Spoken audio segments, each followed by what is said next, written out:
সুন্দরবনে বাঘের সাজে হাজির হলো পরীমণি পুত্র পূর্ণ। 3 বছরে পা রেখেছে তারকাপুত্র শাহিব মোহাম্মদ পূর্ণ।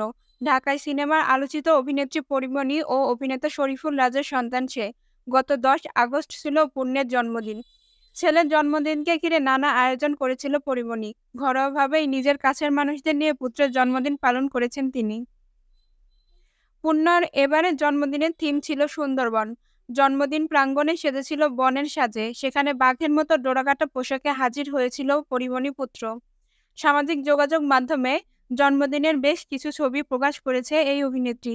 সেখানে মা ছেলের হাস্যোজ্জ্বল মুহূর্ত ধরা পড়েছে। এর আগে শুক্রবার মধ্যরাতে নিজের ফেসবুক পেজে একটি ভিডিও প্রকাশ করেন পরীমণি। সেখানে দেখা গেছে মধ্যরাতে ছেলের জন্য আকর্ষণীয় একটি কেক দিয়ে জন্মদিনের আয়োজন করেছেন তিনি।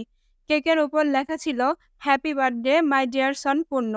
ভিডিওর ক্যাপশনে অভিনেত্রী লিখেছেন, আজকে আমার ছেলের জন্মদিন। দেখতে দেখতে 2 বছর হয়ে গেল। কত কিছু লিখতে ইচ্ছে করছে, বলতে ইচ্ছে করছে, কিন্তু পারছি না, কেন জানি। শুধু গলাটা ধরে আসছে কান্নায়, খুশিতে এবং আনন্দে।